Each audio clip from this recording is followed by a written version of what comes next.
Good morning. I hope all of you are doing wonderful today. I'm Angela Naff, and I'm Reckitt's Chief R&D Officer, and I am just super excited to welcome the Prime Minister and all of you to our Reckitt Hull campus today. Reckitt, you know, is the home of some of the world's most iconic brands. Best consumer-loved brands, things like Dettol, Durex, Finish, and Nurofen. People come to us because they trust us to care for the ones that they love. And this building that we're in is our largest global science and innovation center globally. You can see here the laboratories, people busy at work every day making game-changing solutions to really power the self-care moment and movement within our company.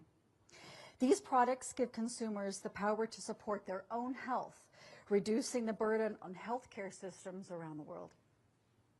In fact, according to an Oxford economics analysis, Reckitt supported savings of over £307 million for the NHS in 2023. Pretty impressive. I thought you might like that. So I'm sure it's a great place for us to start our conversation here today. But I also have to say this site is actually where it all began for Reckitt & Sons. So it was back in 1840. We had an opportunity to go to the Heritage Center and spend a few moments. But just think of the legacy, the heritage, all that we've created here, but we're not done.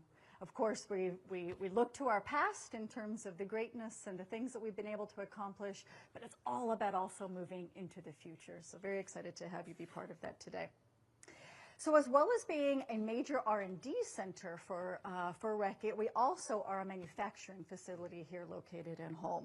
And we actually make some of our world-leading power brands from this location, and we export them to over 70 countries globally. We are also committed to playing our role in terms of the community. So we spend a lot of time with local universities, colleges, schools, really involved in creating opportunities for science and technology and innovation careers for all of the amazing people that you see here today, but also into the future.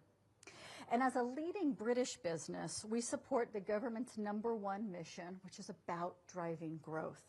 So Prime Minister, we are absolutely honored to have you here with us today and look forward to hearing more from you.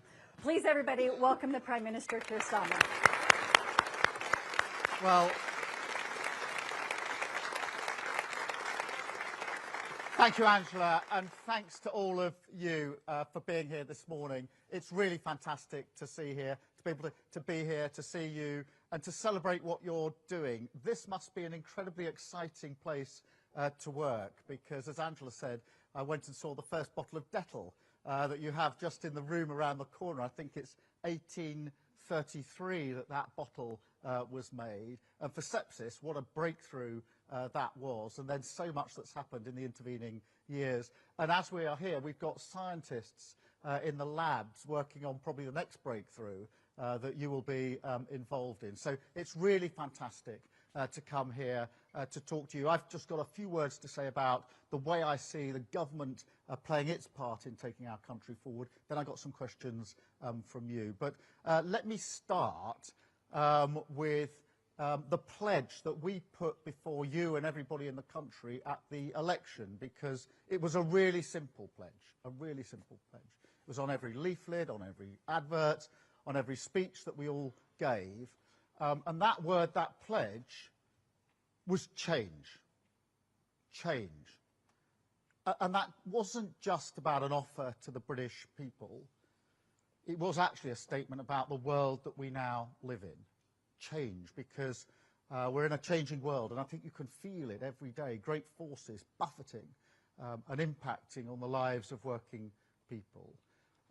Particularly at the moment globally, where there's an instability, I think, that we can feel that hasn't been there for years, developing before our very eyes in relation to the impact it has on the insecurity of working people across the country.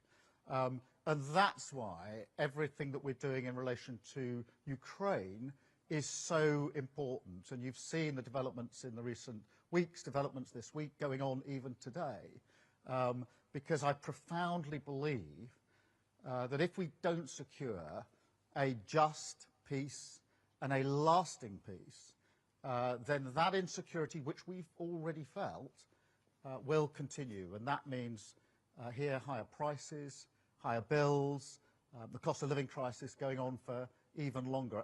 If you like, a chokehold on our future, which will be much, much harder for us to tackle.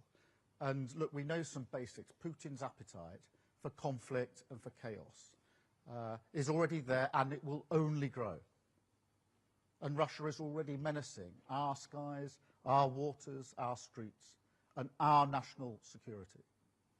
And that's why I believe the fundamental task of politics right now is to take the tough decisions on security. And that's why we raised our defence spending, which we also need to use as an opportunity to renew our communities. Because if you like, more now than ever, national security is economic security.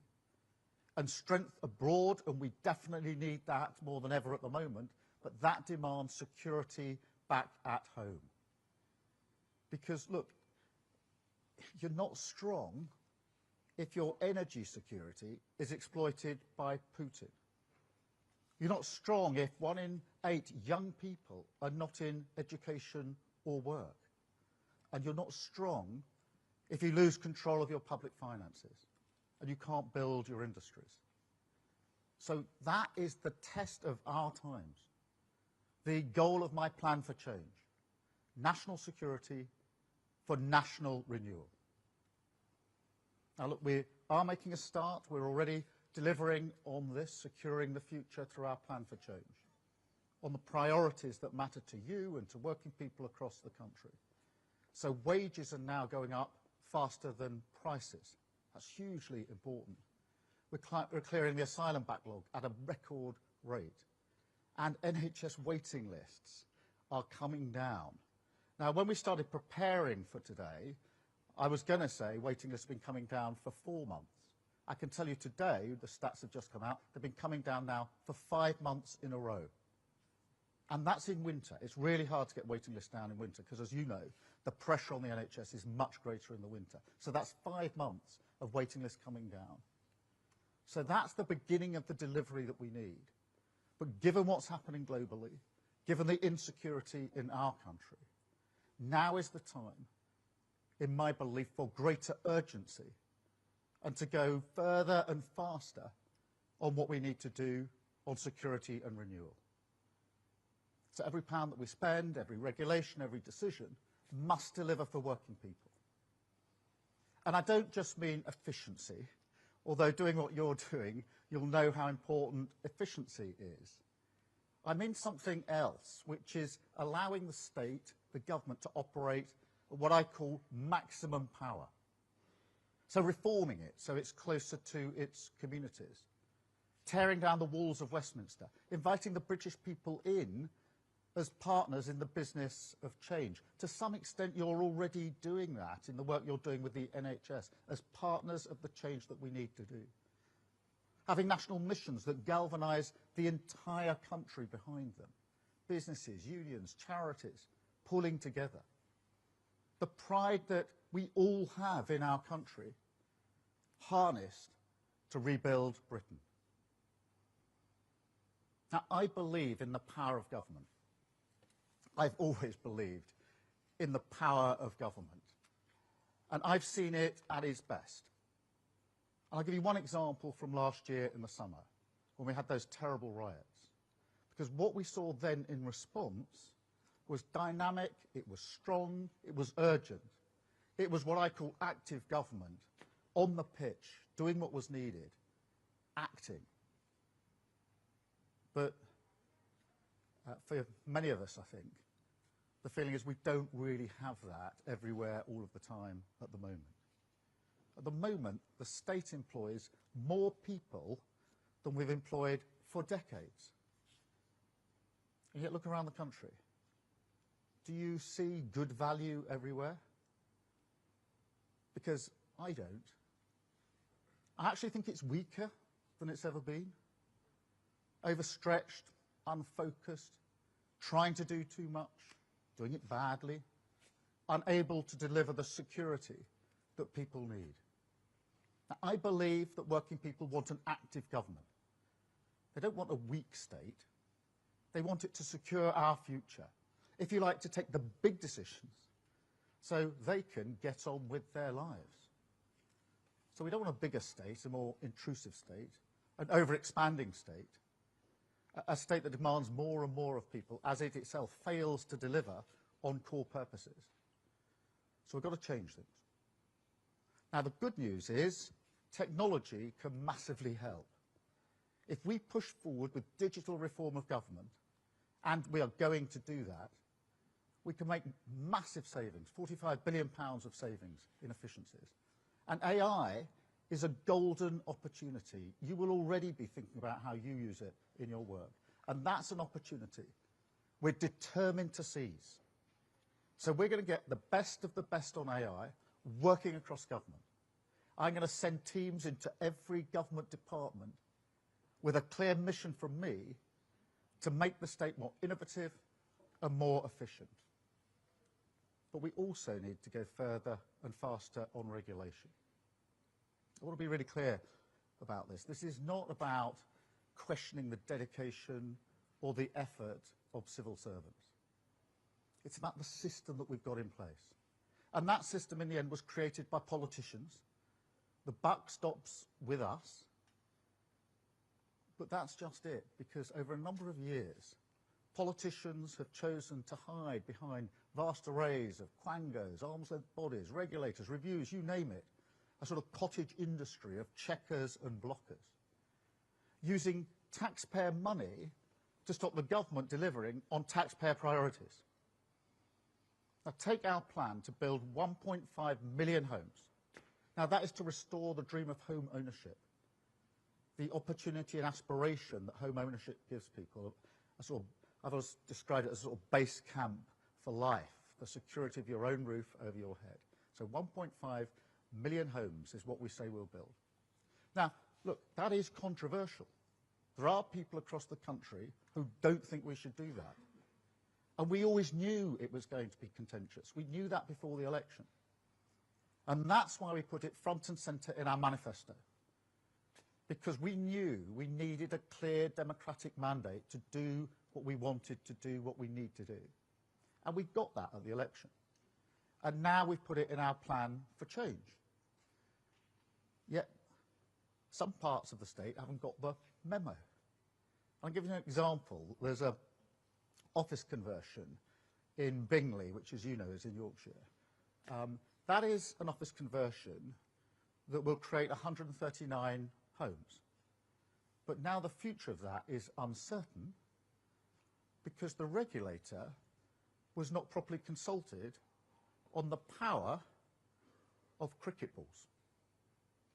That's 139 homes. Now just think of the people, the families, the individuals who want those homes, to buy those homes, to make their life, and now they're held up. Why? You'll decide whether this is a good reason. Because, I'm going to quote, this is the reason, because the ball strike assessment doesn't appear to have been undertaken by a specialist qualified consultant. So that's what's holding up these 139 homes. And if you put that in its context, people across Britain are frustrated. They don't think politics works for them. That it doesn't deliver on its promises. How can you justify that in such circumstances? That parts of the state see their job as blocking the government from doing the very things that it was elected to do. You can't justify it. And it's a pattern. I'll give you another example. Environmental regulators stopping clean energy investment. Let's think about that for a moment. Clean energy, really good for the environment. Struggling to get done because of environmental regulators. It doesn't make sense. Jumping spiders, stopping an entire new town. I've not made that example up. That's where we've got to. Infrastructure projects requiring planning documents that are literally longer than the entire works of Shakespeare. We've created a watchdog state, completely out of whack with the priorities of the British people. And it's unfit for the volatile and insecure world that we live in.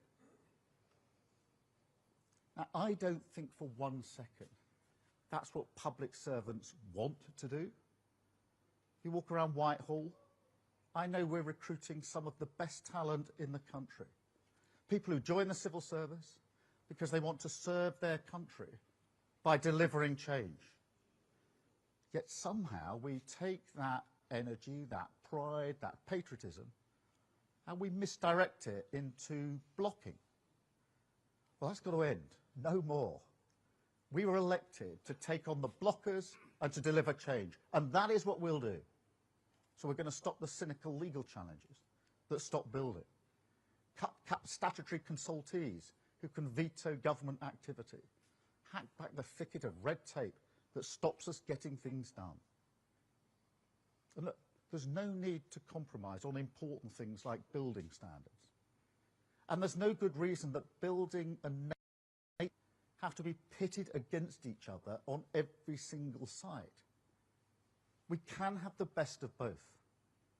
Less regulation, more building, and a massive scale up in nature with a new nature restoration fund. And if you think this is hard enough for the government and the state, and it is, and we're frustrated, and we're going to change it, imagine what it feels like for small businesses. Now, I speak to small businesses a lot, and I spoke to a brewer. She's called Alison from Carlisle, brews beer. She tells me it's proper beer. I'm going to take her up on that and test it. But I'm really struck talking to her how difficult we make it for people like her, enterprising people, to just get on with the job. Trading standards advice, which changes constantly. Long forms on business rates. Not able to get clear advice when they're trying to help. The example she gave was a boiler grant. And nobody could advise whether their business was eligible for it or not. Turns out it wasn't. But she only found that out after hours and hours and hours of going around the roundabouts, filling in paperwork. That's precious time if you run a business, and precious money. Wasted. So that's got to stop. And that's why today I'm issuing a new target for our government. We will make sure compliance costs for businesses are cut by a quarter. Yeah, that's 25% compliance costs that are going to go, and they will. That's less red tape, more delivery, renewing our country with growth. And look, some people are going to say to me, good luck. We've heard all this before, and we've heard some of that already this week. And to some extent, they're right, because the Tories did talk tough and failed to deliver. But that raises the question, why is this time different? What was that all about? First, as ever, you can't discount the chaos that we had under the last government. Then there's the ideology. They never really believed in getting Britain building. Didn't believe in the power of government, which I do. Quite happy to be enfeebled by regulation. But I think there's something deeper about Westminster politics here, which is really important for us to understand, which is there's a knee-jerk response to difficult questions, to difficult lobbies. And the response goes like this: let's create an agency, start a consultation, make it statutory, have a review, until slowly, almost by stealth, democratic accountability is swept under a regulatory carpet.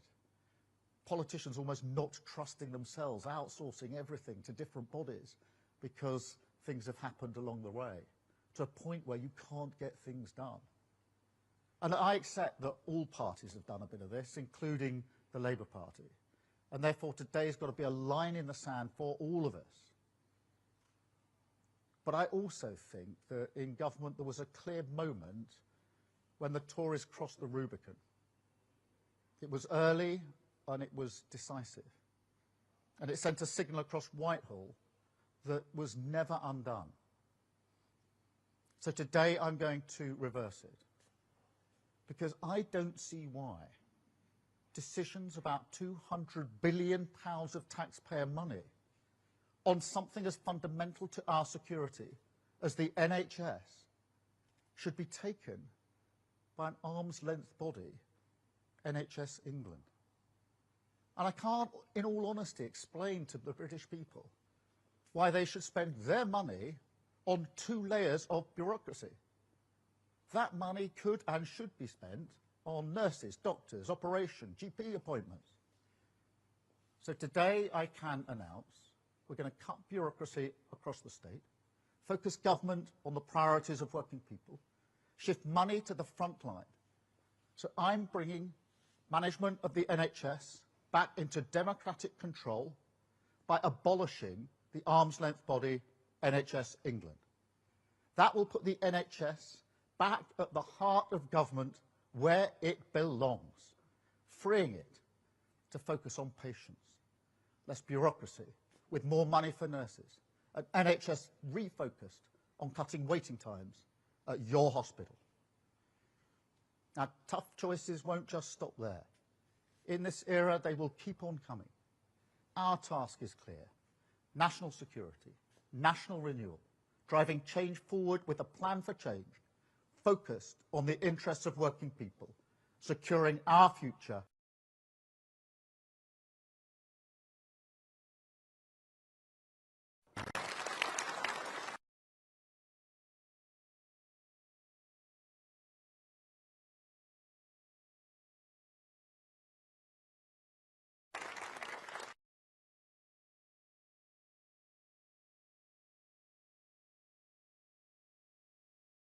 Do we need a microphone? So who's got a question? Let's go here first.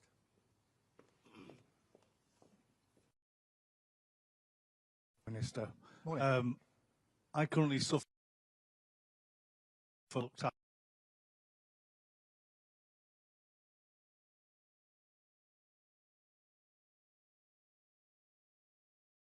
every I'm day sorry, house. I'm sure.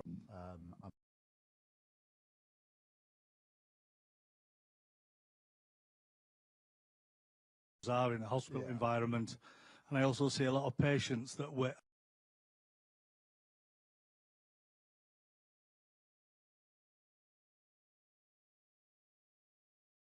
removing an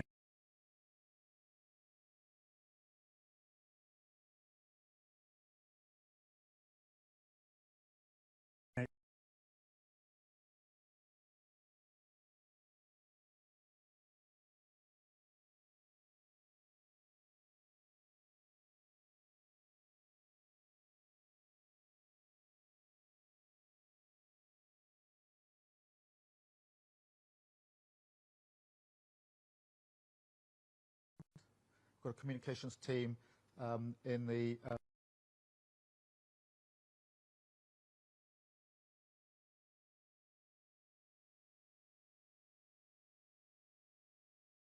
once. If we strip that out, which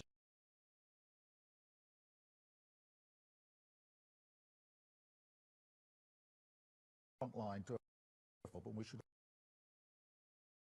I think they're brilliant problems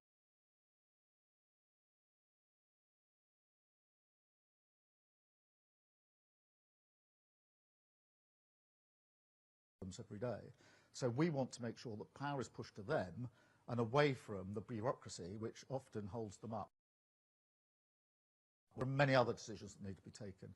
I think technology and AI can play a brilliant part in the NHS. There's AI with a stethoscope, you may have seen this, for people who are over the age of about 50 or 60, can detect anyone who's going to have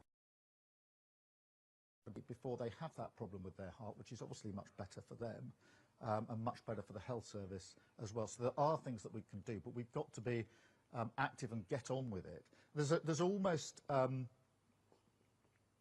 there's a parallel in a way with what's going on internationally. Actually, we're moving at the pace of the slowest response.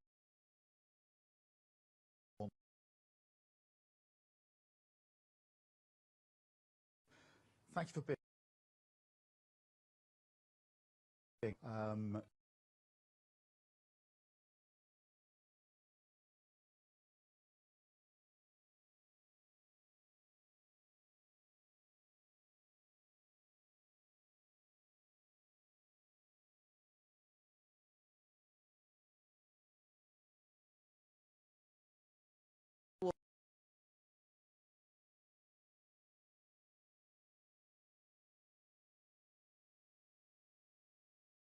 An incredible place to work. Yeah.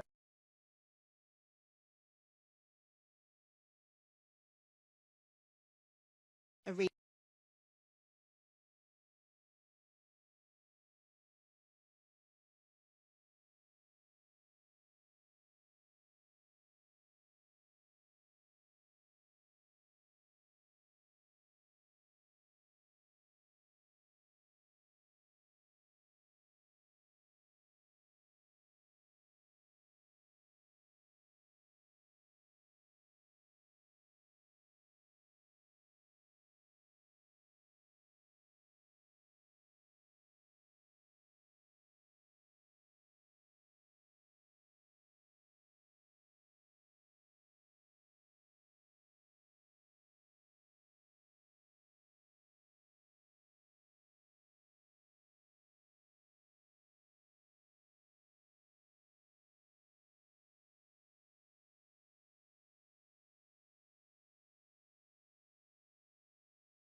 And that saves me so much time.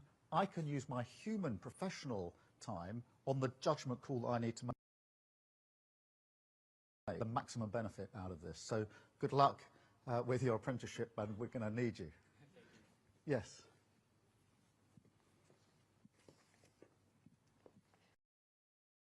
And I work here in quality. So And today, how long have you been here? over 20 years. Oh, fantastic. Yeah. Now, it's always a sign of a good business, when people stay for a long time. That's usually a happy workforce. So this is good. Yeah, and I've worked in both the factory and on the R&D side as well, Okay. so which is great. Today's announcement is about removing barriers and red tape. And as a fast-moving consumer goods, you know, it's really crucial for us to have that speed from conception to market for our goods. How will today's announcement help us improve that speed, when it comes to our new and innovative products across our health and hygiene portfolio, which help people to help themselves and obviously reduce the burden on the healthcare system? Yeah, well, we need to take down the burden of regulation. That's why I've announced today we're going to take 25% out straight away. We've just got to reduce the volume. And I've gone for 25% because I'm looking at the outcome here, what is actually going to reduce the burden overall. And we've got to be clear to get a target to get it out.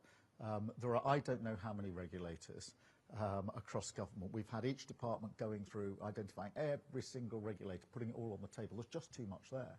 So that's why we're reducing it, to make it quicker. But also the response time to be quicker.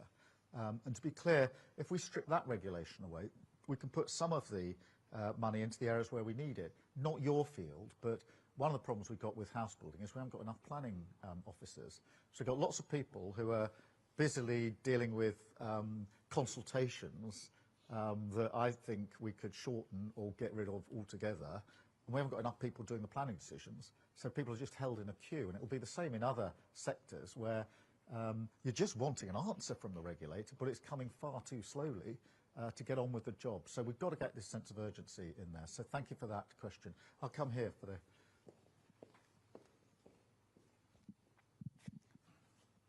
Good morning, Prime Minister. I'm a third-generation housing developer from North East Lincolnshire, and one of our applications is bogged down in bureaucracy. The frustration is we've spent over £100,000 on consultation fees just to get this far. And you were right with the consultations being asked for. We haven't been asked for cricket balls, we've been asked for golf balls. All right, okay. So, can I have that example for my next? But, I mean, and we have, Prime Minister, one of the best planning authorities in the UK, proven, but they still have to jump through all these hoops. I can understand why some of them have to be done for flood risk and safety, I get that. But it's great that you're trying to change the bureaucracy and trying to change the red tape. Does that mean now that new potential homes will now be built? Yes, and they've got to be built much more quickly. Just before the election, I was up just outside York, where we were visiting a housing development, and they were celebrating that the first batch of houses on the development had just become available and people were moving in, which is fantastic. And I asked them how long the project had been up and running. It was 20 years. 20 years from the plan and the original idea for these houses to the first houses being built. And then I said, when's the last house going to sort of hand over the keys and the developers and builders can go? It's another 5 years. That's a quarter of a century just outside York to get a housing development off the ground. That is not a sensible way to do business. Yes, you can have an argument about where the housing should be, make sure it's the right standard, but you can't take a quarter of a century to get housing through, and you'll have plenty of other examples. We've just got to strip this away now and get on with it. And to go back to this point I was making before, internationally we've got to move at the speed of the fastest. I think in government in this country, let's move at the speed of the fastest, not the slowest person that holds everything up as we go along, and that's why we're making the changes that we have. So I hope to make your life a bit easier as we go forward. Brilliant, thanks. I'm now going to take some questions from the media. I think I've got a list. Chris Mason from the BBC. I think, Chris, I'm coming to you first. Thank you, Prime Minister. Chris Mason at BBC News. Picking up on the themes that you've been discussing, for so many people there is a deep-seated sense that a lot of things don't work well at the moment. And you're saying today that your experience in government is a lot of the structures of government don't work well either, which I guess might depress some people and pose the question, how soon can you turn this around? Yeah, well, firstly, we are frustrated that we can't get things done as quickly as we need to. I've not known a moment like this where the international instability is having such a direct effect on what happens back at home. I think there's more of a connection between the international, the global, if you like, and the domestic impact. Therefore, we had enough to do, as it were, picking up the economy, the NHS, etc. We've got to double down and do that even more quickly. I'm not standing here saying it's the fault of somebody else, because I think too many politicians, when they don't get things done, simply point the finger at somebody else. So we're not saying this is the civil servants haven't got the right mind frame or anything like that. I've actually tried to analyse why is it that we're in this place. And I think that amongst the answers is that every time there's been a problem, a crisis, something's gone wrong in the system, there's tended to be a response, actually in good faith usually, which is let's review it, let's see what's gone wrong, let's make sure it doesn't happen again by making sure we put in arm's length bodies, put the decision somewhere else, have a long consultation and exercise. And once you put all that on the table, what you realise is there's a stack of regulation, there's no end of agencies and arm's length bodies which have accumulated over the years, and most importantly and crucially for me, the power of government has gone, because we've sort of taken power away from government, almost a sense that we don't trust ourselves to take the decisions. We should trust ourselves to take those decisions, get on with it. We'll be held to account. We've said what we want to achieve by the next election. I know I'll be judged against that, and rightly so. Everybody in this room and across the country ought to go into the next election saying he said he would do these things, and has he delivered them? So I should be held to account, but for that to happen, I think we need government to move at pace with a real sense of urgency, and that's why we're taking these measures today. Thank you, Chris. Beth from Sky. Thank you, Prime Minister. You've just announced the abolition of NHS England. There's about 13,000 job cuts there. You've also talked about an ever-expanding state, signalling, I think, thousands of other job cuts across the state. You're about to announce billions of cuts to welfare, so billions in welfare savings. At your manifesto launch, you said to me, and this is a direct quote, "There will be no austerity under a Starmer government." If this isn't austerity, what is? And do you at least accept that some people will feel that this is austerity again? And if I may be cheeky and ask you a second question. I knew you'd do this, Beth. I see Beth and these journalists a lot, and they always do this to me. I say, well, you've got one question, what's your question? And then it usually starts with Beth, and everybody does it afterwards. There's always a second. Well, so Beth, really let's keep up that tradition. So I'm going to be a bit cheeky. Look, it's about trade, because at the White House, when you were there with President Trump, he said the UK might be able to avoid tariffs. He seems to have gone back on that. We are being slapped with tariffs. Do you hope to achieve a deal in the next few weeks that will get those tariffs removed? Or is this a president where you can't trust a word he says? Because he said one thing to you and now he's doing something else. Let me take both those questions. Beth, there's no return to austerity. I said that to you before the election, and we're not going to austerity. I ran a public service, the prosecution service, during years of austerity, and I saw what was done in that particular case to our criminal justice system, but it's been done to our public services. And part of the problem we've got with our public services is what was done to them a decade or so ago. So we're not going down that route, and none of our plans are going down that route. When it comes to welfare, there are important principles. We must support those that need support, but equally we must help those who want to get back into work. And at the moment, the system doesn't do that. One of the statistics that I used a moment ago was 1 in 8 young people who are not in work, employment or training. They're just stuck in a world of benefits and support. That is really shocking. I'm not saying nobody needs support, but 1 in 8 young people, they should be here. They should be beginning they should be in the lab, they should be beginning their careers, their life, whatever they're going to do, and 1 in 8, just conceptualise that. That's 1 in 8 young people. That's not defensible. So it's got to change. We've got to reform it. And I'm afraid a welfare system that doesn't help people to get into work because it's set up in such a way that even if you take the risk of coming off benefit and into work, and it doesn't work for you, you end up worse off than when you started, so people don't make that journey. So just as we want to, I don't want environmental regulations holding up clean power or clean energy, because it just seems daft to me to have environmental regimes holding up environmentally good projects. Equally, it doesn't make sense if you want people to have the chance to get into work, to have a system that's set up that makes it really hard for them to get into work. So we need to do the reform. We need to do it in the right way, based on Labour principles. We're the party of work. We're also the party of equality and fairness. But we're not returning to austerity. That's what I said before the election. That's what I say now. On the international question of tariffs, obviously I'm disappointed to see tariffs, global tariffs, in relation to steel and aluminium. But I'm going to take a pragmatic response to this, because we are negotiating and talking about an economic deal and agreement as we speak.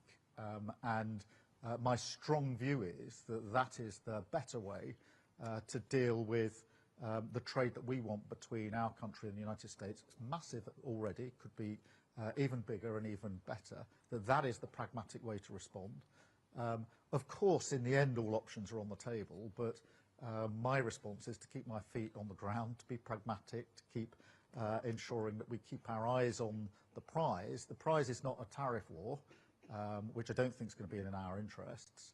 The prize is an economic agreement or deal, if we can reach that, that actually covers tariffs and much more besides. So, and that's what we're in the middle of at the moment, and that's the way I see it. Thank you, Beth.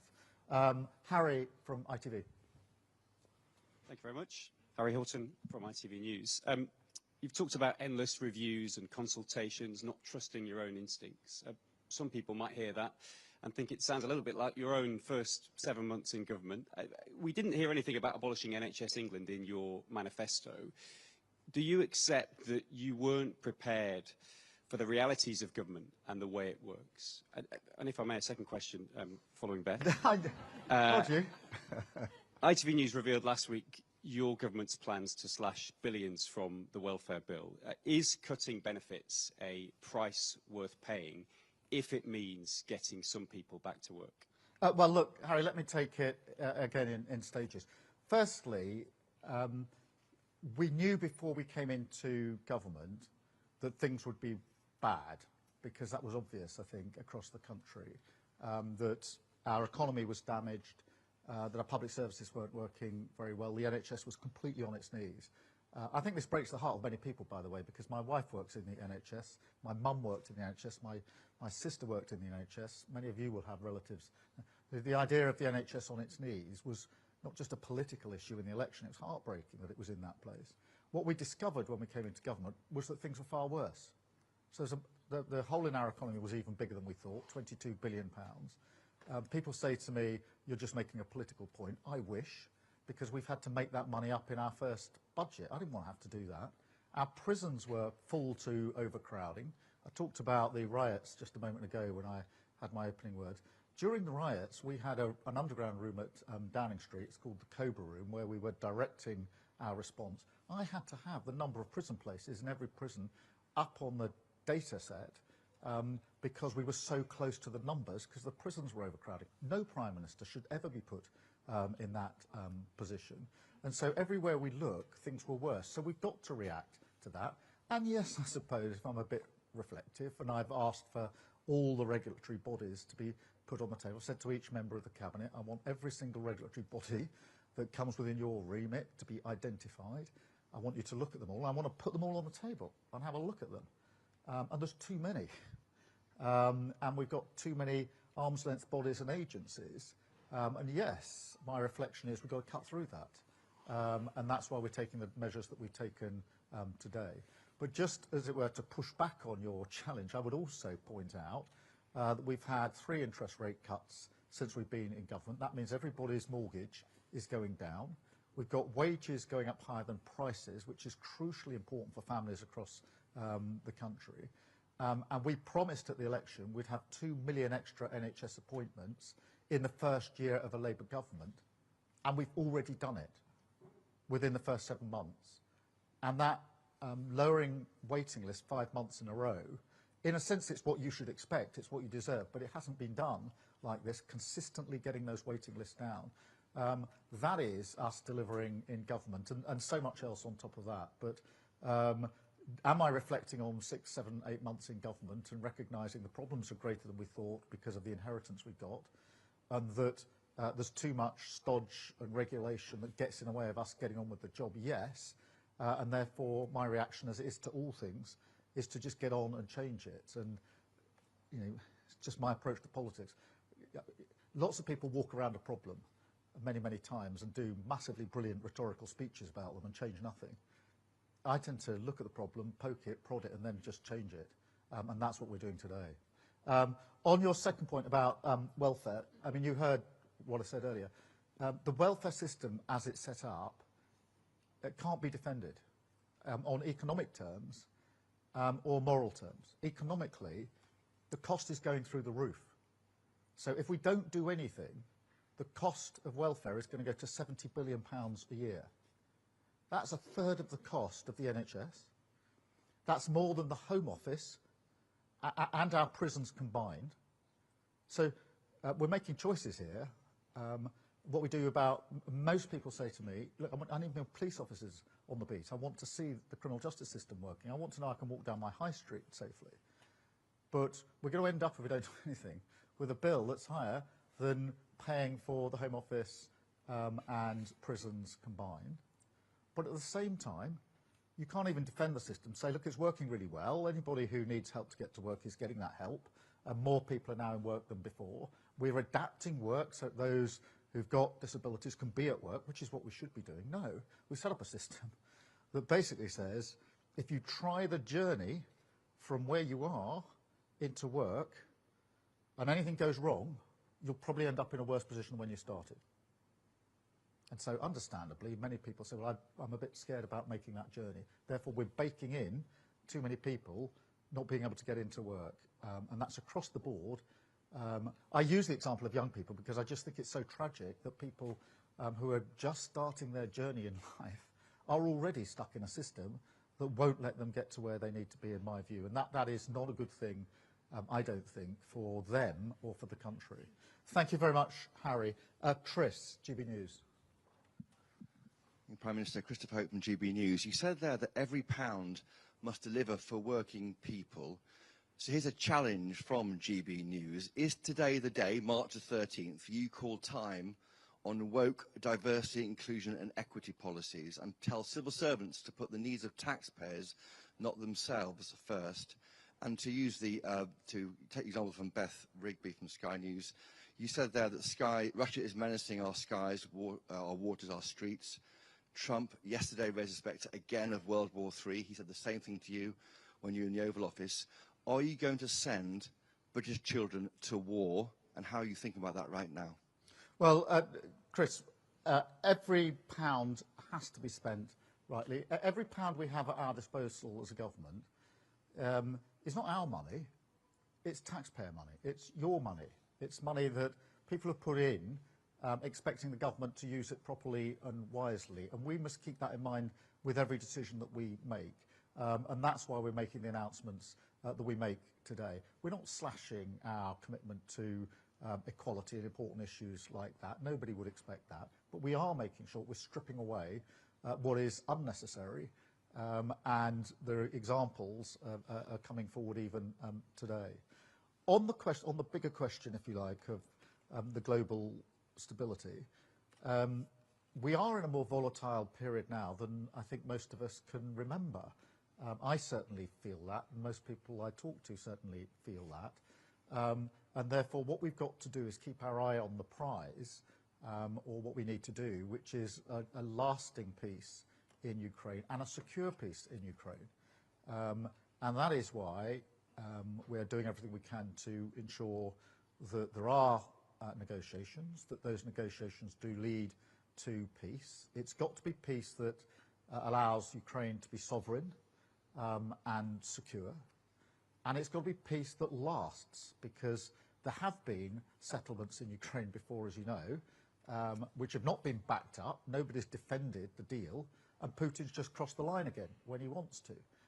That is not good for Ukraine, it's not good for Europe, and it's not good for us, because the reason energy prices have gone through the roof in the last 3 years is because of conflict in Ukraine. Impact on your prices, on the cost of living here because of Ukraine, and already, as I say, Russia menacing our skies and our waters, and our streets, in fact, if you look at some of the incidents like Salisbury. So we have to keep our eyes on that prize. Everything I'm doing is intended to ensure that we keep the peace. Nobody wants conflict. And no Prime Minister wants to deploy our troops to conflict, but we do want to deploy them to keep peace. We do that in other countries to make sure that we don't have conflict, and that's why I'm working hard with others to make sure that when the question is asked, are the European countries prepared to play their part in making sure that a deal is defended, then the answer is yes. Obviously, it has to be done in conjunction with the US. I've been really clear about that. and we'll continue working to that end. I do think that the talks on Tuesday between Ukraine and the US were productive. I was very pleased to see that US intelligence and support went back into Ukraine. It's really important that that happened. And obviously we're making further progress, and this Saturday I will convene international leaders again to progress this still further. But it's very important in a time like this to keep our eyes on what is it we're trying to achieve, and that is lasting and secure peace in Ukraine. Thank you, Chris. I've got Tim from BBC. I think we're regional as well here, Tim. Tim Iredale, BBC Look North. Prime Minister, welcome to Hull. Back in the 19th century, here in the north of England, we had a group of people who were very popular at the time called the Luddites. Fast forward to the 21st century, how would you describe someone who is reluctant to embrace new ways of working? Also, if I may, you're putting a lot of faith here in modern technology. If modern digital technology is so great, how can two giant ships collide in the North Sea?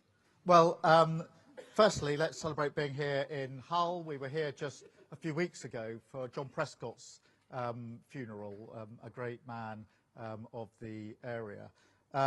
And in terms of the Luddites, I think we have to understand, if we're honest, why people are apprehensive about change. And they are. Most people want things to get better. And they recognise they can be better, and actually will put their hands up for change that will make that better. But there is a worry about change. What will it mean for me? What will it mean for my community? What will it mean, will I have to take responsibility for something that might go wrong? So we have to bring people with us on this journey. But what history shows us is that we can't stand still. Every time we've gone through change, it has been massively for the better. Take energy, and we've been through big changes of energy as we've gone through the age of sort of coal to oil and gas, and now on to renewables. They're all big periods of change, but they bring big opportunities with them. This is another moment of opportunity, and we need to bring people with us on that, but we need to seize it, because in the end, if we don't change, we can't deliver for working people across the country. Everybody wants a better NHS. Everybody wants their roads and their railways to work better. Understandably, that is a perfectly reasonable demand. People generally want a safe and secure place that they can live, either in reasonable rented accommodation or ideally buying their own home. None of that can happen without change, and therefore this is both necessary and of huge benefit to people.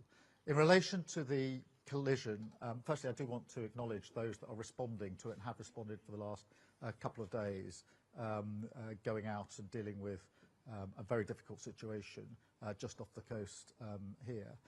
We're obviously monitoring it all of the time. In terms of the cause of it, that's yet to be determined. There's a process now in place, as you probably know, with an arrest. But we have to get to the bottom of it. But the immediate thing is to deal with the problem in front of us, which is the aftermath of the collision. And as I say, I'd just like to acknowledge the good work of those that are actually out there doing really hard work in very difficult circumstances, which they did not expect to be in. I pay tribute to them. Thank you very much. And I got Michael from ITV.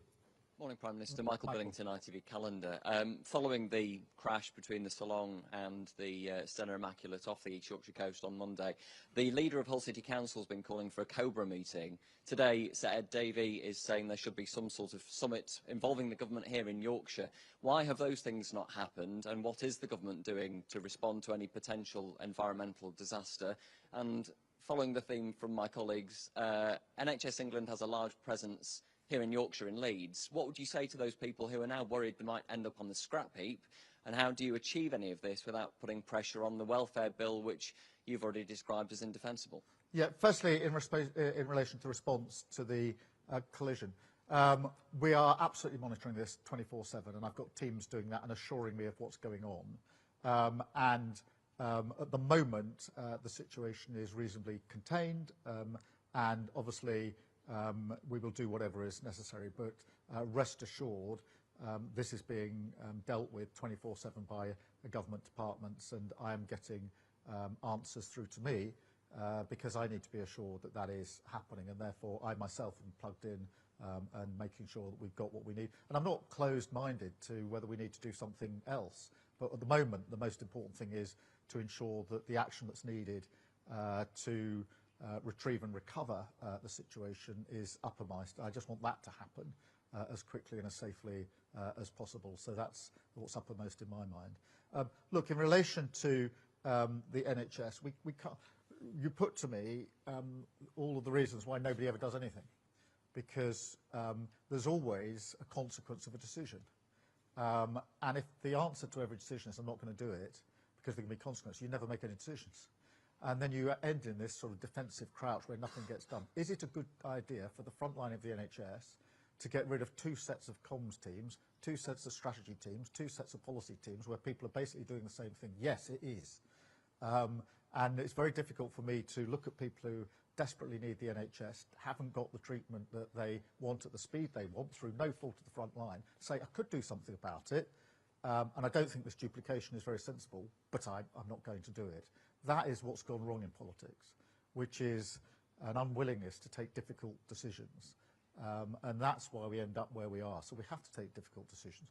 Obviously, the people in NHS England are hugely qualified, highly skilled, doing a fantastic job, and we will work with them in relation to what comes next. Of course we will, because I believe in dignity and respect at work. I believe in dignity and respect of every single individual. It's one of the most important values that I hold as a politician and before I was a politician. So not abandoning anybody in this, but I can't look people in the eye who say I want a quicker appointment and say I could do something to help you, but I'm not going to do it because you know, I'm somehow fearful of making a difficult decision. I'm not going to do that. I haven't done that in politics. I'm not going to start now. Thank you all very much. Thank you all for being here. Thank you particularly for those that are behind me, because I realise I've been facing this all the way. So I'll come and say hello to you, and thank you for standing all the way through as well. Thank you, and thank you, Angela. It's a fantastic place to be. I want to come and relocate here. Look, this is how we should be working, modern, open. This is where the action happens. You should come into Downing Street. It's a little rabbit warren of dark rooms, half of them underground. This is great, so we'll have to do an office swap at some stage. Absolutely. Well, we thank you so much on behalf of all of us at Overhaul. Thank you, Prime Minister, for coming and sharing your news with us. We are absolutely committed to the growth, and we want to be a big part of that, and the people in this room and around the globe at Reckitt are really, really looking forward to the continued impact that we can have, not only here within the UK, but around the world. So again, thank you for your time today, and we wish you well. Thank you very much. Thank you all of you.